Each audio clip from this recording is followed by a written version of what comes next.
And welcome to our Advanced Music Applications webinar for Soundtrap. My name is Taylor Hahn. I'm an education specialist, music teacher, musician, and Soundtrap trainer. I'm going to be going through a couple different advanced examples. So again, if you've made it to this webinar or are watching this video and are brand new to Soundtrap, I would encourage you to go to our YouTube channel and check out our onboarding videos and some of our basics videos. And then maybe come back to this when you're ready to dive a little deeper. What we're going to be looking at today are, if I can get my slide to go to the next thing, a few different use cases. The first being a form deconstruction. So it's not anything revolutionary, but it's kind of a creative use of Soundtrap to aid you in teaching and then developing songs by looking at the form. So just essentially the structure of the song using a blank MIDI track, which I'll show you how to do all this, breaking down a form to analyze a song. Eventually you can take it the furthest point and transcribe a whole song in MIDI, or kind of working backwards and saying, once you have a form deconstructed, starting with that form and then writing a song from there. We'll look at a few different kind of variations on the same technique.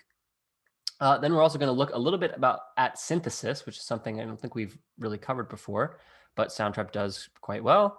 Then we'll also look at collaboration, which also overlaps with virtual ensembles.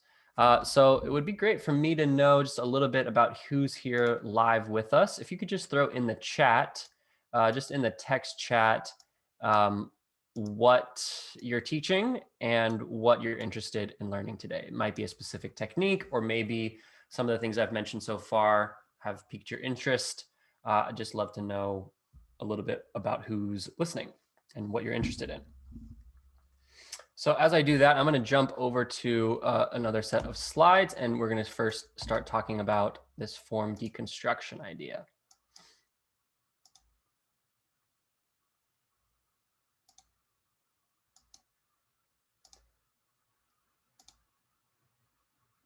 Alrighty. Thank you for filling in the chat. Looks like we've got some concert band, jazz band, and music tech folks with us with high school. Also elementary general music, just kind of figuring out some new skills to teach beginners. Okay, so again, I would say the basics of Soundtrap won't be covered here, but that's not to say that once you get up and running with your students that you couldn't do some of this stuff. It's not like there's anything that's wildly complicated here. It's just that I'm kind of skipping over creating your account and the basics of Soundtrap and just getting right into the juicy stuff. Okay, so I'm gonna first take a few minutes and elaborate on this form deconstruction technique and how you might apply this. So I have basically three kind of subcategories in this technique. They're all stemming from the same very, very simple little technique in Soundtrap, but there's three different ways you might take it. So the first is to study a form. The project might simply be take a song that you're studying with your elementary, middle, high school students and throw that into Soundtrap and then break down and say, okay, look, here is the intro section. Then here's a verse. And then look, here's the chorus. Oh, look at this. It comes back and it repeats the verse chorus. Or it doesn't have to be, a pop song with that type of structure. It could be a piece you're working on in band. And you might say, oh, look, well, this first 32 bars of this march is X, Y, and Z. And then look, in another 32 bars later, this is what happens. So it doesn't matter the genre. This is just a very general technique for studying form. Then we'll look at taking it even a step further and seeing how you can transcribe it. And then once you know this technique, it's easy to kind of flip it backwards and say, okay, let's start with the form and then create a song instead of taking a song and creating the form and analysis. Okay, so when I say form, I just mean song structure, like I've explained. Building blocks of an arrangement would be another way to think of it. And so the way that you're going to do this, which I'll show you in a second, is to use one silent MIDI track to mark the sections. Then you're going to, inside of that track, label each region with a section name. again, I'll show you this. So the first thing you need to do, though, in order for this to be as simple as possible and to utilize as much of Soundtrap as possible and to make it nice and neat, is to determine your song's tempo. Because you're going to figure out the tempo of your song, and then you're going to bring that song into Soundtrap. And assuming, well, if your song is more of a pop song and was recorded to a metronome, then this is the exact process you'll use. You can still do this on a piece not recorded to a metronome. You'll just kind of ignore the parts where I'm referring to the metronome and ignore the vertical measure and beat lines inside of Soundtrap. But so for now, I'll work under the assumption that this is a pop song or is something recorded to a click. You'll bring that song into Soundtrap once the project tempo has been set, and you'll make sure you do the final controls and final adjustments to set that song exactly to the grid, and then you'll create that silent MIDI track. Cool. So while we're here with these slides, let's go through and kind of just get an overview of each of these, and then I'll jump into Soundtrap and show you them one by one. The extra piece of this transcribing songs approach is that you're actually not just going to do one single form track with all the different sections, but you're actually going to make an individual track for every individual instrument. The first part of that is essentially the same thing you were doing before. You add a region wherever that instrument plays. So let's say you start with the bass and you figure out, okay, well, the bass doesn't play here, but it plays here and it plays here and it plays here.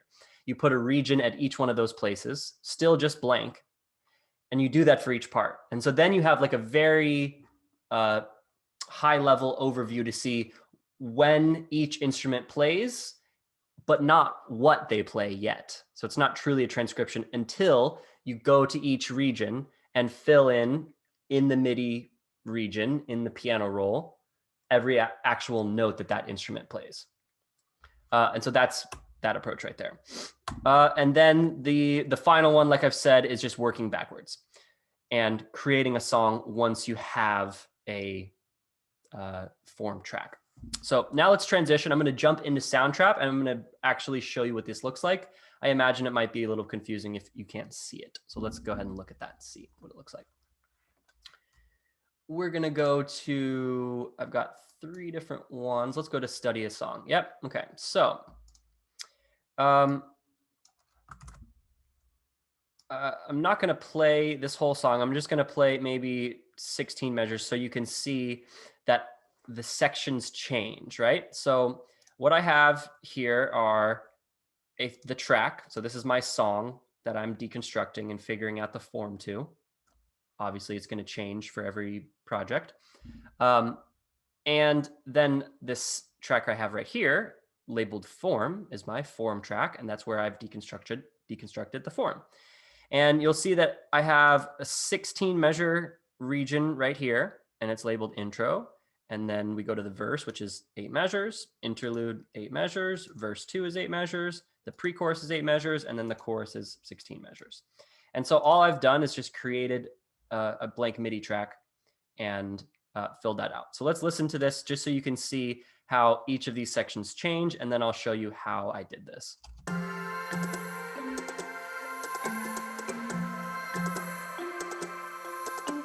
So when we hear the vocal come in here at 17, that's the obvious point of the verse.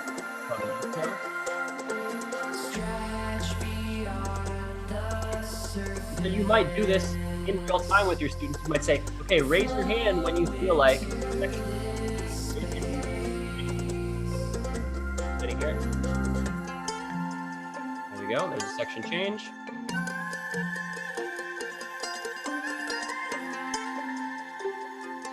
And another one. Cool. So let's look at what I did. It's really quite simple. I started with a blank project. I set my tempo. So if you don't already know the tempo, you can use Soundtrap's tap tempo feature to detect the tempo. So you could play the song in another window or play it on your phone, or you could pull it into the project. But generally, I recommend that you set the tempo in the Soundtrap project before you import the song. that just removes a potential step afterwards where you have to stretch the song. If you just set the tempo first and then drag that song in, that's the simplest way to do it. But so I could listen to the song if I didn't already know it, and I could tap along by clicking right here. So I just go to the metronome and then go to tap tempo and click tap, tap, tap, tap, tap, tap. And then that will detect my tempo. I imagine most people know how to do tap tempo. Most metronomes have that feature. But in case you don't, that's how you do it. So I determined that tempo. I brought in this song. And then the only thing that's not completely straightforward is you'll want to make sure that the beginning of the song is truly aligned with the beginning of your Soundtrap project. Meaning you need to make sure that beat 1 in the audio file is truly beat 1 in your project. Sometimes tracks will have like a little bit of empty space at the beginning, or there's like a little 2-second intro or a longer intro. You'll just want to shave that off. If we look at this example, I think, yeah, you'll notice right there. So I was able to pull this out, and you can see a little bit of a tail on the intro there. So I had to cut that little bit off and then align beat 1 with the track to truly be beat 1, and then double check it with the metronome. Basically, the question I'm asking is the tempo correct, and is the metronome actually lining up on beat 1, 2, 3, 4, or is it slightly off? And it is. Fine. Right. Cool. So that was my preparatory work that you couldn't see. Then what I did to create this form track was just say add new track, drum and beats, and I don't even need to do anything here. I just can click a new region right here, or I can right click somewhere and say create region. But I'll create a new region, and again, I don't need to do anything with it. I just need to adjust that blank region. If I zoom in further, it will allow me to do that. There we go. So now I can grab that bottom right edge and I can drag it to be longer. And then I'm gonna just kind of go through the song manually. If I'm doing this with a class in real time, I can ask them all to raise their hand when they think the section has changed, and then adjust the length. And then once I've set the right length, so for example, this intro we've determined is 16 bars. I've set this region to be 16 bars long, and then I can go edit name, and then just type in intro. And then I can either copy and paste a region and adjust it, or I can create a new region. It doesn't really matter, because it's just a placeholder to be able to label that as whatever it is. So that's really the process. Add that track, or first determine the tempo, set the tempo, get everything lined up, and then you're going to make a blank MIDI track. It doesn't matter what instrument it is, because it's not actually going to make a sound. You just want it so that you can add blank MIDI regions. And then you'll just go to town like I showed you. Let me address the chat real quick. Looks like there's a question from Dawn. Does your tap tempo average over numerous taps? Yes, it does. Yeah. Cool. Okay, so that's basically step 1.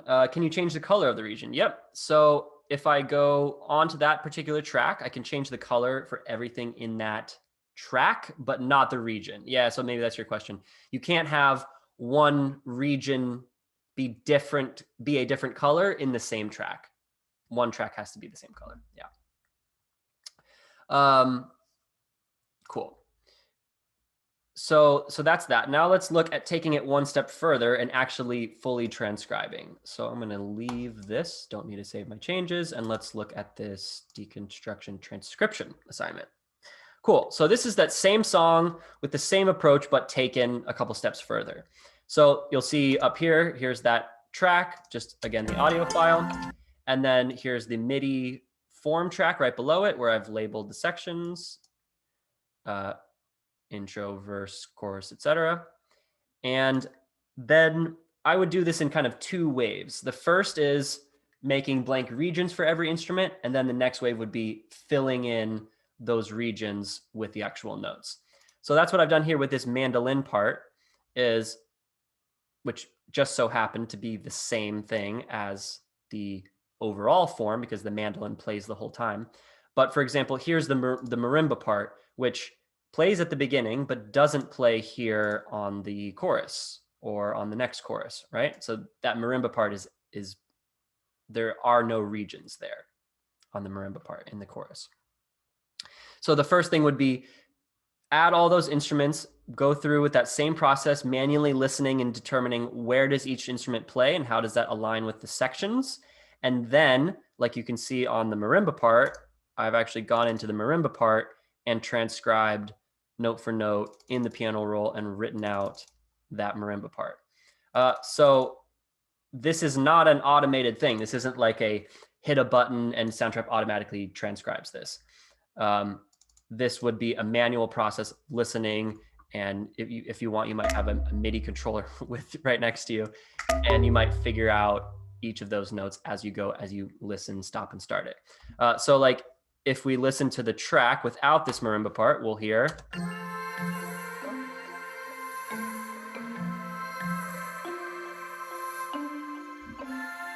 And then if I solo this marimba part, you'll hear the actual part being played. And again, this is actually playing from this software instrument. It's not like it's pulling from that audio file. This is the transcribed part being played by a Soundtrap marimba.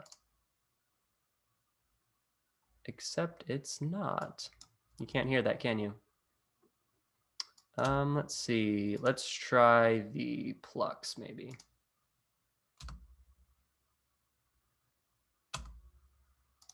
Not sure why we lost that. Did I do a weird... Lately, the automation has been acting funky. Let's try this real quick.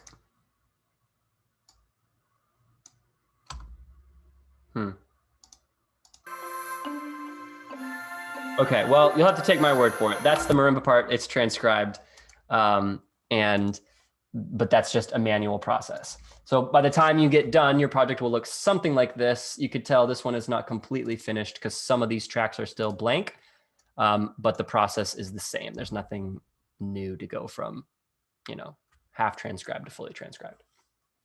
Cool.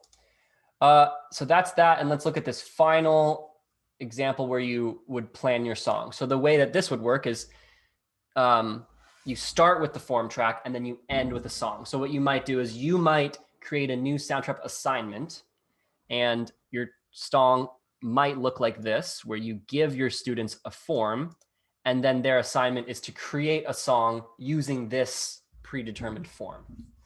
Of course, you could do other things. You could allow them to first submit their own form and then create a song based on their own unique form.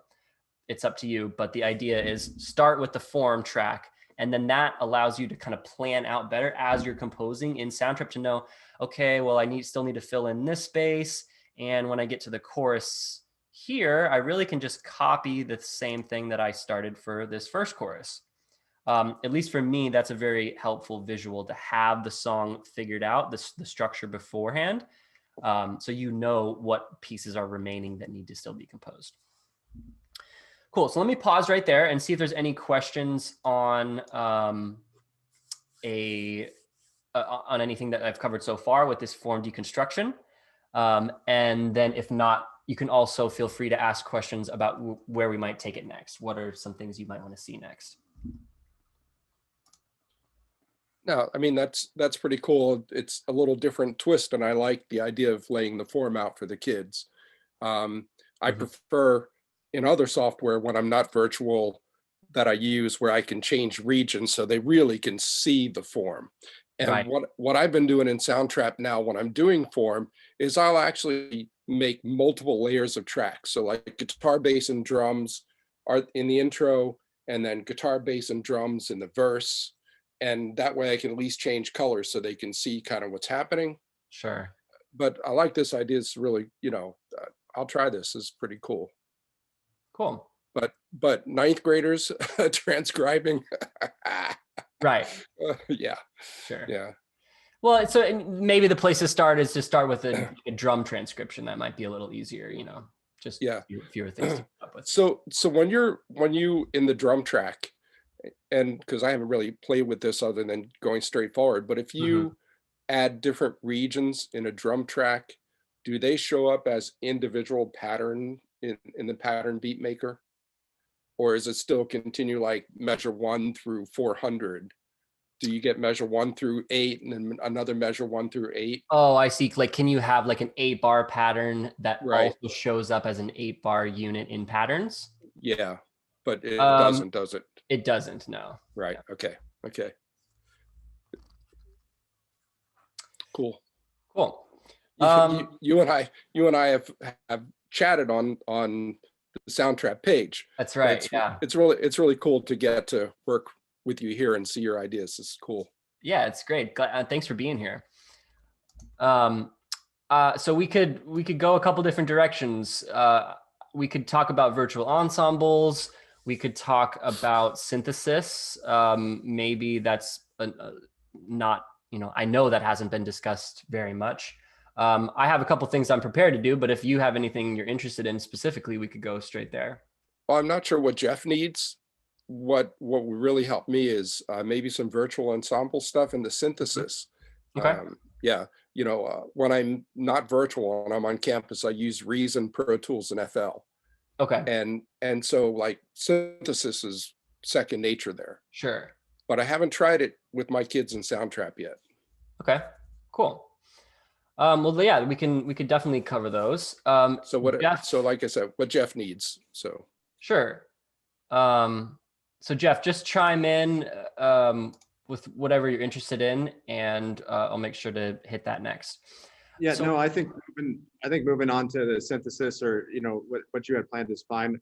My kids have just been jumping in. I like that form lesson. That's kind of cool that we can easily adapt that in the elementary world. So I'm just, they've already played around with some different DAWs, and it's kind of their first year, but I'm looking where to take them next with this. So I just like seeing what they have. So cool, great. And so just to wrap up that form section, I have essentially what I just explained, except maybe a little bit better organized and smooth. I've made those as new YouTube videos. So if you just check out our YouTube page, you can find them there on a playlist. Also, just this morning, I released the level 2 course. So for teachers and for students, the teacher course is up, but it's not quite ready to publish. But the material is essentially the same as the student course. And those student courses, again, are on YouTube as YouTube playlists. So feel free to check them out, share them with your students. Those include the form. It also includes MIDI. The synthesis stuff is going to come in level 3, but we'll talk about it today. And then I also have a long form video talking about virtual ensembles. It's in our masterclass series. So again, we'll look at it right now, but in case you want to dive in with more detail or you want to follow this up later, that's also already available. Cool. So let's do virtual ensembles first, and or actually let's do synthesis first, because I think we can go through that a little quicker, and then we can spend the rest of the time talking about virtual ensembles, which I think is a hot topic these days. So I'm going to go to a new project, and we'll just start from here. So Don, if you already are super comfortable with a synthesis, probably nothing that I'm about to say is going to be groundbreaking, but maybe you're not sure how it looks exactly in Soundtrap, how it relates to what you're using. I think that's probably what I need to see is where do you get to it and how do you manipulate it? Yeah. Sure. Yeah. And then the language, you'll get all that. And then for anybody else watching, this might be brand new and could be a very cool way to go. So without going for too long on the difference between samplers and synthesis and all the different waveforms and everything, if I could just give kind of like a brief overview and kind of give you like a brief lay of the land. So Soundtrap has maybe 600 plus software instruments, and we're always adding new ones. I think we're actually about to release two new packs this week, something like that.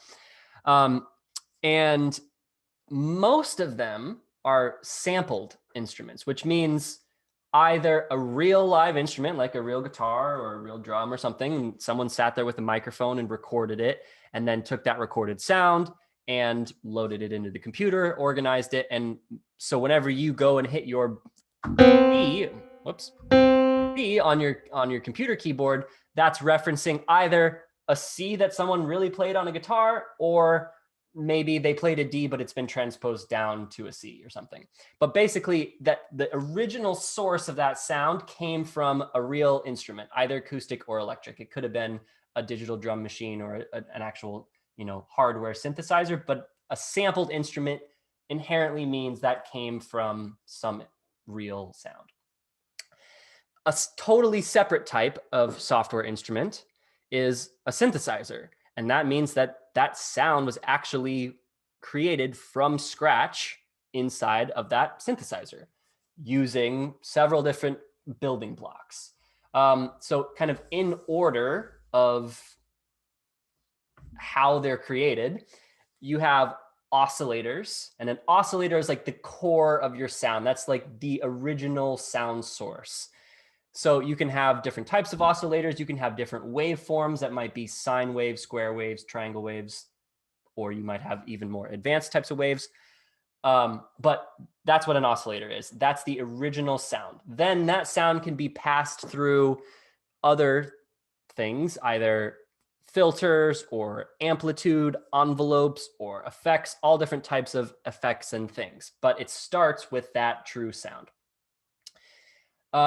So now that you have just a tiny little overview of what all that is, let's jump into that and look at not samplers, but just synthesizers and how to control them, how to manipulate them, and how to get started. So I'm going to go to add new track, and I'm going to choose a software instrument, and I'm going to go straight to synthesizer. Now, keep in mind that some of these synthesizers that are in the synthesizer software category could actually be sampled instruments, meaning somewhere, a hardware synth was recorded, and then we brought that sound into Soundtrap. So when I go to, if I move this window out of the way, when I go to tweak, that's what we're looking for. So if that has the tweak, then we know that this is how we get to this pane. So again, I'm on a software instrument, I'm on a synthesizer, and I went to tweak, and that brings up this panel right here. And now, Dawn, you're probably like, oh, cool, I get it. But for anyone else, or if you want to learn more, I'll continue. So we're basically moving left to right here. We're starting with the oscillator 1, and then it could be mixed with oscillator 2. And then it's going through the filter, and then it's going through the amplitude envelope, and then it's going through the LFO, velocity, gain. It moves in that direction, and that order does matter. That's called signal flow, and that does matter because, well, we'll leave that detail for later. So let's listen to what this sounds like, just however it starts. And I need to, you're hearing that piano too, because I have this project open. Let's close that out. Oh, and let's let Susan in. Welcome, Susan. We're in the middle of talking about synthesis. This recording will be posted tomorrow, so in case you want to come back and see what we've been talking about, you'll be able to do so tomorrow. But I'm going to continue here talking about synthesis.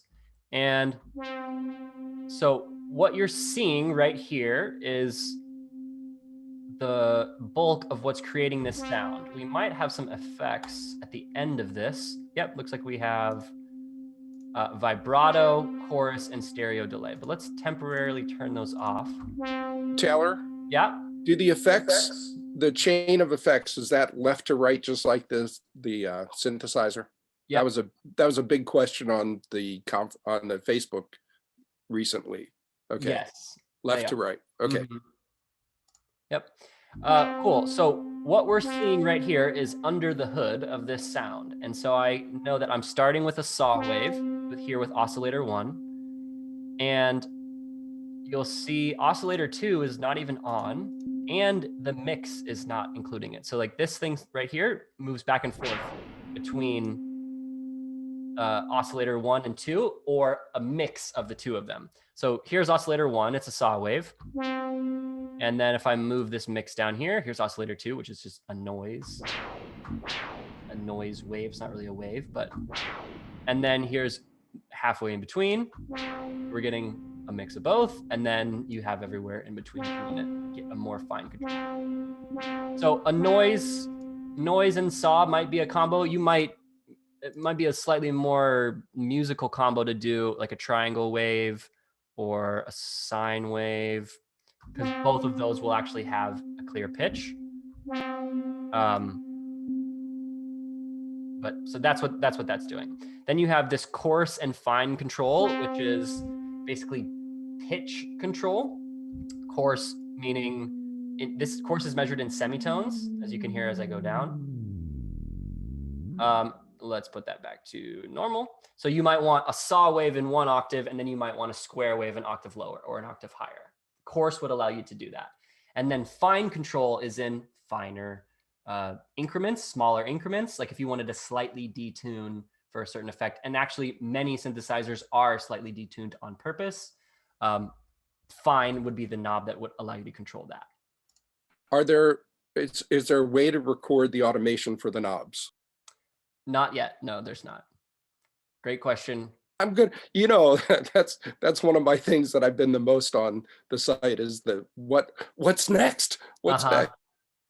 Me too. And I'm bugging our dev team too. Like, hey, when's this coming? When's this coming? So I try to keep you guys updated in the Facebook group. Pretty much whenever I find out, I go over and be like, you guys, they just told me this is coming out or this is out now. So the stretch audio was like, yes. I've been waiting for that for years. I literally made a video with my lesson student where we were begging them for this feature 2 years ago, and now it's out. So woohoo. Cool. So then as we move along from left to right, we move to the filter. So you see filter right here, and then there's all these controls: attack, decay, sustain, release, or ADSR, as we say in the nerdy community of music producers and synthesizers. So the attack is the beginning of the sound. How quickly does that happen? The decay is how quickly does that diminish in volume. Sustain, how long does that stay at that volume? And then release, how quickly does it go away once you let go of that note, or once that MIDI note ends. So keep in mind, these are time measurements. So as you turn the knob up, that attack is getting longer. So it might seem counterintuitive. You might think, oh, I want more attack. I want a faster attack. So let me turn it up. Actually, you would turn it down for a faster attack because it's a smaller amount of time for that sound to be sounded to come in. And then you'll see right here, this LP24, that stands for low pass 24 decibels, I believe. Basically, it's a low pass filter and cutting 24 decibels, which is quite a bit. And when I say low pass, that means that the low frequencies are able to pass through. So the high frequencies are not.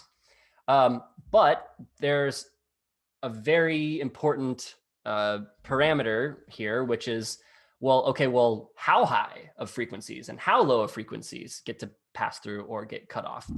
That's the cutoff. This cutoff right here is the point at which that filter is engaged. So if it's really, really high and it's a low pass filter, it's not really going to do anything, because that's saying, okay, let's pretend that this cutoff is at 20,000 hertz currently, the top end of this, which is probably what it is. Well, most frequencies are below 20,000, so they're all lower than that, so they're all going to pass through. But it gets interesting when I move it down. So let's imagine this is probably here at, I don't know, let's guess 600 or something. So only frequencies below 600 are passing through. Well, now there's actually a tone change. That's kind of cool. And I can bring it even lower.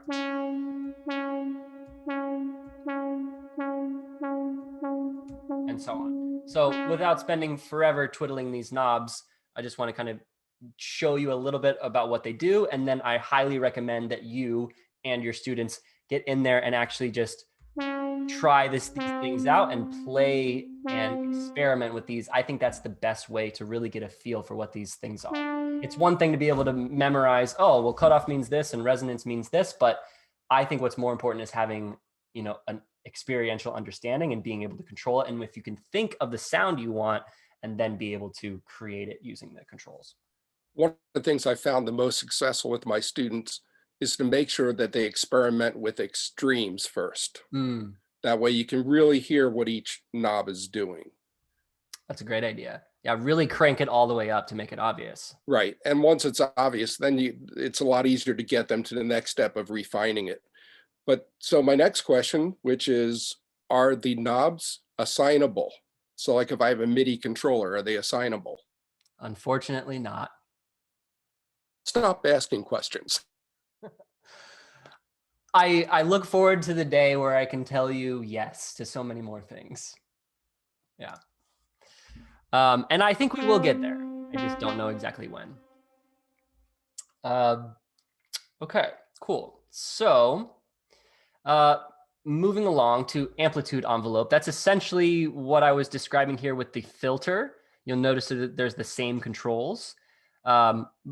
Basically, an amplitude envelope, you could just translate into volume envelope. So it's just those same controls: attack, decay, sustain, release, controlling just the volume. Whereas the filter controls, that can change the filter over time. So I could have the filter have a certain attack, but the overall volume could have a separate attack value. So that's why there's two different sections here. The next thing here is the LFO, which stands for low frequency oscillator. Low frequency being way, way, way, way lower than any frequency. So it doesn't mean that it's a bass instrument. It doesn't mean like, oh, I'm gonna play an LFO as a bass. Way slower than that, down to like maybe 1 or 2 times per second or 10 times per second, but not 100, which would be like a pretty low bass note. Like 100 hertz would be a low bass note. LFOs are way slower than that. So let's actually do that. Let's make this happen. So let's play a note and let's turn on the LFO. And let's use Don's idea of using pretty extreme. So I'm going to crank the rate, which is pretty crazy. Let's turn the volume down a little bit. And let's actually crank the amount. Oh, I see. It's applying that to the filter. Let's apply it to oscillator 1. So you'll notice this little box right here. It makes a huge difference. The thing that I'm clicking is changing. Well, what is this LFO affecting? Are we low frequency oscillating a knob on the oscillator? Are we low frequency oscillating a filter? Are we changing the volume? Are we changing the pitch? What is this LFO being applied to? If we were in like a studio where we were doing this all in hardware, we would have like a little box that is an LFO, and then we'd have to plug that into something and say, okay, well, I'm going to plug this. What am I going to plug this into to send a signal to, or to low frequency oscillate this thing? So that's what. Yeah. You're not old enough to remember those days. I know, but I've Googled them. I've seen those things on the YouTube. Yeah. And so that's what this box is right here on the far right of this, is saying, okay, well, what am I controlling here? So let's actually do the volume. No, let's do oscillator 1, because that'll give us pitch, and that'll be probably the most obvious thing we can do here. So I'm going to do quite a bit. So I'm going to say amount all the way up, and then I'm going to say rate all the way up, which is going to be really fast. Or is it? There we go. So you can hear that wobble. That's coming from the LFO. If I turn it off, no wobble. On, now there's a wobble again.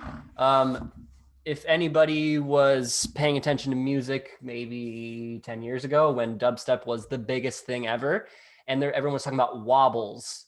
A wobble is literally created with an LFO, usually a rhythmic one. So you would turn on sync. So you're not just saying, okay, how many milliseconds is this oscillation happening, but it's actually confined to a rhythmic value like 8th notes or triplets or 16th notes or whatever. So now if I have sync, that's going to actually lock into the tempo of my song and put that to a precise rhythmic value. Let's hear it. That's probably 16th notes, I'm guessing. Or here, let's do this. We can turn on a metronome, hit play.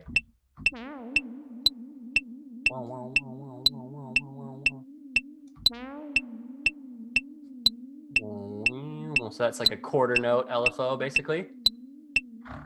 Cool. So as you can see, you can do this forever and there's infinite number of controls. It's going to be very hard if you set out a group of students and you tell them to turn all the knobs and try all the things. It's highly unlikely that any two students will come back with the exact same thing unless they just didn't change anything. Cool. So that's probably enough synthesis for now. That gives you a start.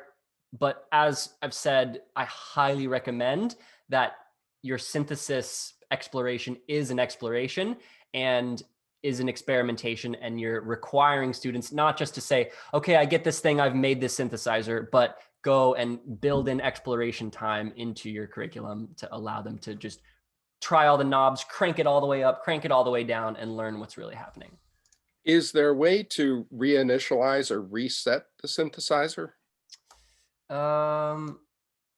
Great question. I think what you have to do is, well, the real answer is I don't know. You can hit randomize, but that's obviously going to give you a random thing, but you're looking for like initial patch, right? I'm just like totally blank.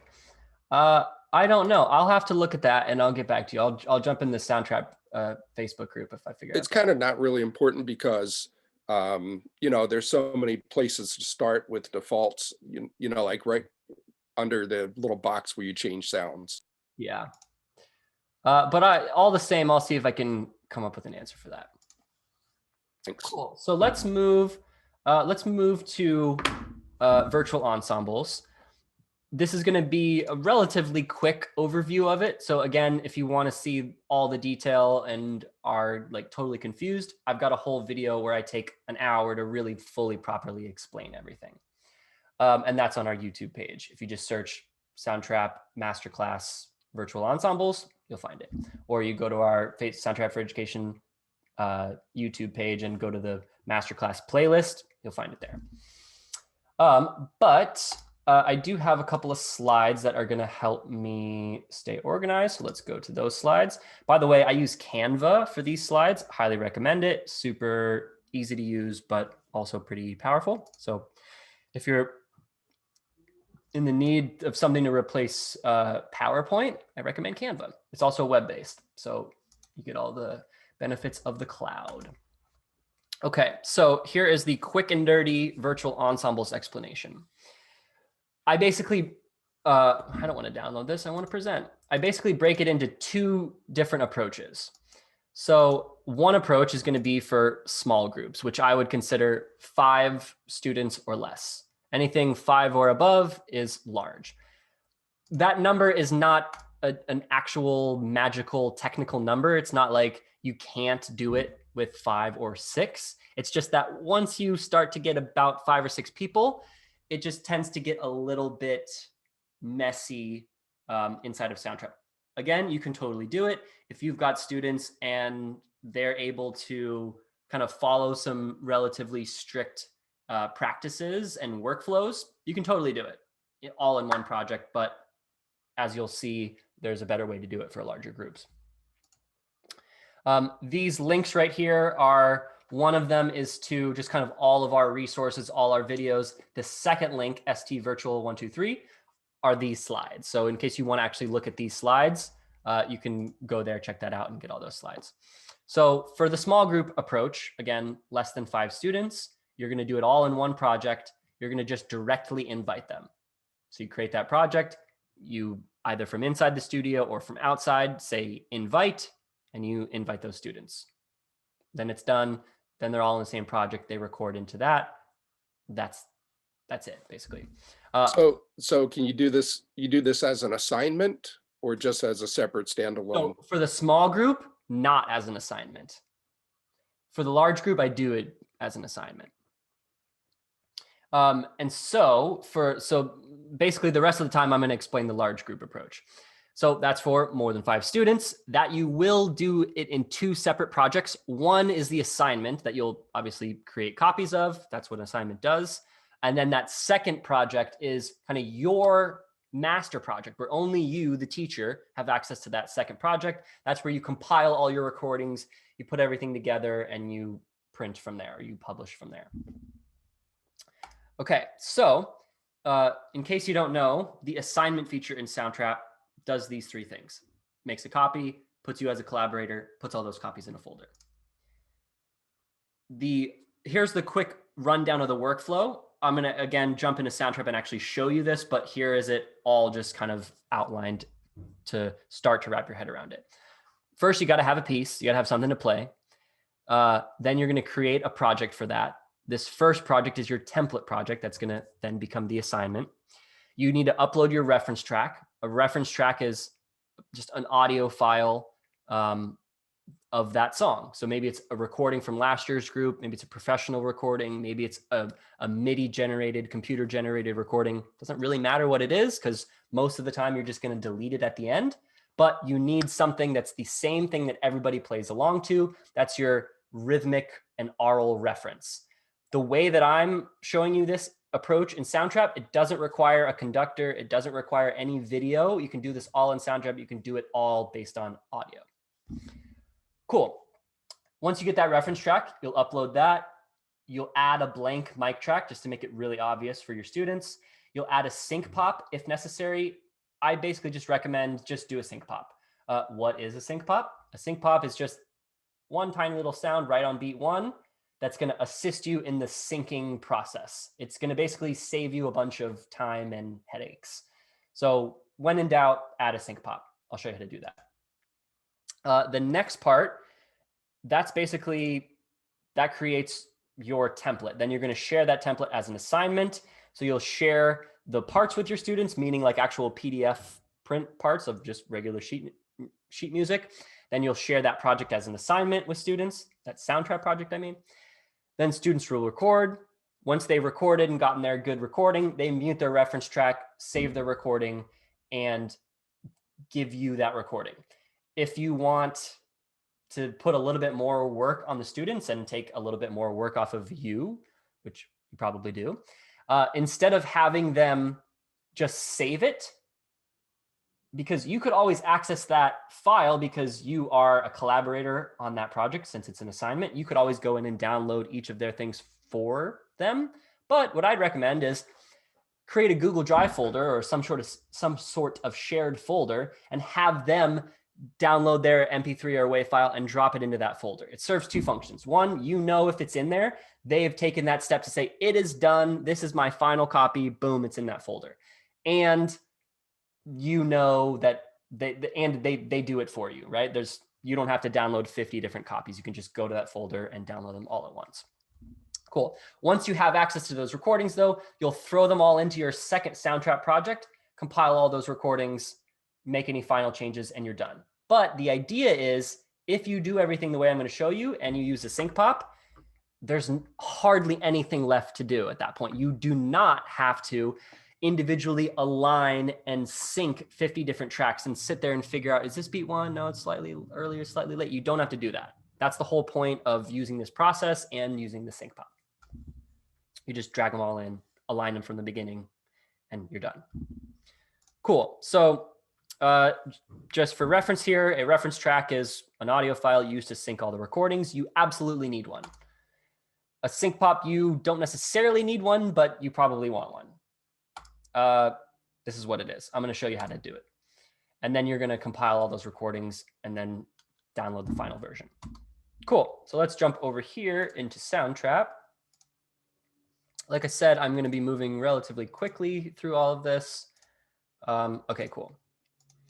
So here is what a completed student project looks like. Before a student got their hands on it, it just looked like this. So the only thing different is that the student has actually gone in and recorded their part right here. For many of you, you'll record from the very beginning. It just so happens that on my piece right here, this is mostly a brass ensemble piece. And the brass section really doesn't come in until later on in the song at measure like 70. So that's why I absolutely need a sync pop part, because whenever I export this, I want Soundtrap to export from the very beginning and include all of this, so that whenever I go to compile everything, everything starts from the beginning. It's all the same starting point. I just throw them all in, forget about it, hit save. Because if I didn't do that, if I did not have a sync pop and I recorded my part right here, and then I mute the reference track, which I should do as a student. I don't want the reference track and my part in this audio file. I want just my part in the audio file. If I do this without a sync pop and I hit save and export, Soundtrap's going to only export this little piece right there, which you might be thinking, well, what's wrong with that? Well, that means that it's every student's starting point might be different. You don't really know where it's starting from. But what you want is everyone to have the exact same starting point, so you don't have to think about it. And you don't have to think 50 different times, okay, where did this student start? You can just say, I know they all started from the very beginning. Throw them all at the beginning, you're done. So that's why you would need a sync pop. Now let's quickly show you how to make a sync pop.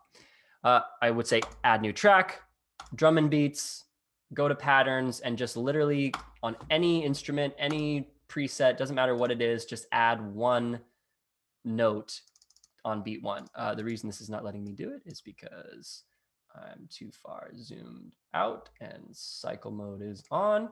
So if I do this again and I say new region, there we go. Now I can add a note. So it's a bass drum in this case. It doesn't matter what it is because you're just going to delete that sound when you finally compile them.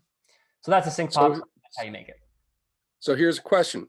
I've seen this with a lot of my students, and I've also seen it with some of the discussions online. Mm-hmm. That delay that the students have, especially if they're using Bluetooth headphones, that latency. So I keep trying to find a way to get the students to realign their track with the original track. Mm-hmm. So even with the sync pop, some of my kids, because I usually do some kind of slam of something, yeah, and I still have problems with the students' track not being lined up. Right. So yeah, if in that case, they will still need to really it would work. They could still use their Bluetooth headphones to do it, because what they need to do is they need to align their track to the reference track. So you're right that the sync pop wouldn't solve that problem for you, because they would still need to manually go back and say, like if they, let's say I'm a student, I get this reference track, I got my Bluetooth headphones in, even though my teacher told me not to, and I record my part, even though it sounds to me when I recorded it like I nailed everything, I played it in time, this recording is going to be late, right? So they would still, as I think you probably know, Don, they would still need to go in, zoom in on that real close, probably hold command or turn off snap to grid up here. If I can zoom out and get that icon back. Oh boy. That's okay. I've already gotten to the point now where I'm teaching my students how to edit their tracks. Yeah. Because I've spent countless hours warping in Pro Tools just to get them online. And yeah, it's no more warping. I'm teaching them how to do the editing. Yeah, good. Right. You should put that work on them. Because obviously, as you know, Don, there are probably several different issues, but the most common one is that they use Bluetooth headphones. Their stuff is all 1.1 seconds late or something like that. So in that case, they need to go here. They need to hold command or control and pull it back a little tiny bit, listen to it and say, okay, is my part perfectly aligned or perfectly on beat with the easy for me to say, with the reference track. In educational speak now, we're saying we're teaching the kids more listening skills. Exactly. It's an opportunity to develop their listening skills and their ear. Mm-hmm. Right. So yeah. So that part will still be an opportunity for development on the student's part. But then once they've done that, or assuming they've done that correctly, then their file will automatically work when they pull it in. So that's that basically. Some alignment will still need to be done manually, like we just explained, but the sync pop will take care of the actual file itself. If the project is correct, and you use the sync pop, then that file will be easy to manage and will require less work on the teacher's part when it comes to that final step of compiling everything. Now, do you add a space at the beginning for count off or count in so that when you eliminate that sync pop, it's really easy to do it? Great question. So in my case, this song is actually recorded to a click. And so I didn't have any need for that because I can just use the count in that comes with the project. But so let me make sure I'm understanding this right. Is it to say, are you suggesting you have the sync pop, then you leave space and you have like a manual count in and then the song starts? Yes. Yeah, so Yeah, that would be the way to do it. Yeah, and that way the sync pop is always beat one. It's always easy to delete. And then in your case, you would delete the sync pop and the count in space.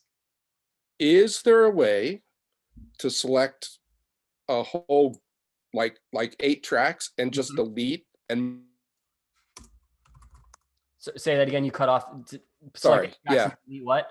So in like other software, you can select from measure 1 down, and right. when you delete measure 1, everything slides to the left. Oh, I see. You can't delete measure 1, but you can do it. You can do like a mass operation. Let me show you what I mean. So let's pause that and I'll answer that question in like 30 seconds. So what you've done so far, put on your teacher hat, you've picked your song, you made a template like I just showed you, you added that sync pop and you shared it as an assignment. Your students go in, they record, you have them download all their individual parts after they've muted the reference track so that their file is literally just their part. You've collected all those files and now you're ready to compile them. So that's what this project is right here.